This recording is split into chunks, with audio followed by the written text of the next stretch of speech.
Imagine uma menina, com apenas 13 anos, enfrentando todo o poder do Império Romano, sendo pressionada, ameaçada, torturada. E mesmo assim, permanecendo firme na fé, firme na promessa, firme em Cristo. Essa é a história real e impressionante de Santa Inês, uma das mártires mais jovens, mais puras e mais poderosas da história da Igreja. Um verdadeiro escândalo de santidade para o mundo pagão. Para entender o que Inês enfrentou, a gente precisa voltar ao final do século III. Início do IV, o Império Romano estava em crise, e o imperador Diocleciano lançou uma das perseguições mais brutais contra os cristãos. Ser cristão naquela época era praticamente assinar sua sentença de morte. Milhares eram presos, torturados e executados em público. Era um tempo de trevas. E foi nesse cenário que surgiu uma luz. Inês, ela nasceu em uma família nobre, abastada, romana, recebeu desde pequena uma educação cristã, escondida do mundo. Mas sua fé não era escondida no coração. Ainda menina, ela fez um voto de virgindade. Prometeu ser esposa de Cristo. Sim, com 13 anos ela já tinha uma convicção que muitos adultos jamais tiveram. E isso logo chamou atenção, não só pela sua beleza extraordinária, mas pela santidade que exalava. Logo começaram os pedidos de casamento, jovens poderosos, filhos de governadores. Mas a resposta de Inês era sempre a mesma.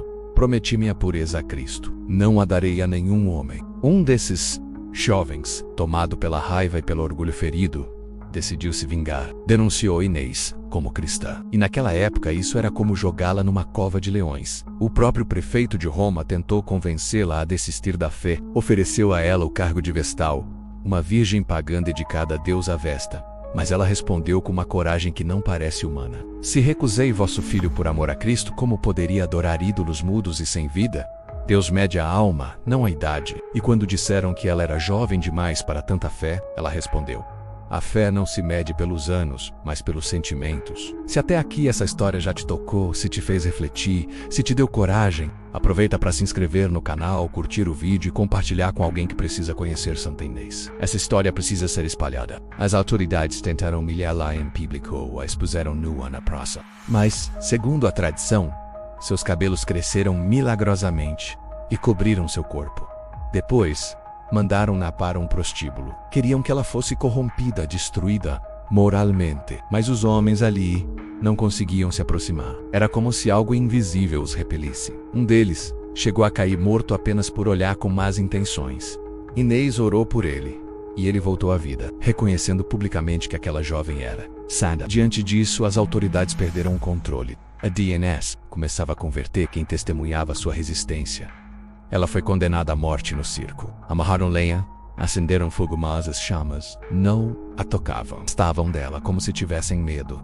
E ali, diante do impossível, um carrasco recebeu a ordem final, um golpe de espada na garganta. E assim, aos 13 anos, Santa Inês entregou a vida, mas não entregou sua fé. Conta-se que o próprio carrasco caiu em prantos ao ver o rosto dela e se converteu. A filha do imperador Constantino, gravemente doente, rezou sobre seu túmulo e recebeu a cura. Ali, naquele mesmo lugar, o imperador mandou construir uma basílica, a Basílica de Santa Inês fora dos muros, em Roma, onde até hoje estão suas relíquias. O Catecismo da Igreja Católica nos ensina que o martírio é o supremo testemunho da verdade da fé. Santa Inês representa esse testemunho na forma mais pura: virgindade, fidelidade a Cristo e amor até o fim. A castidade dela não era apenas física, era espiritual, era total. Ela não apenas recusou os prazeres do mundo, ela os desprezou por amor ao esposo eterno. Todo 21 de janeiro, na festa de Santa Inês, o Papa abençoa 2 cordeiros brancos em Roma.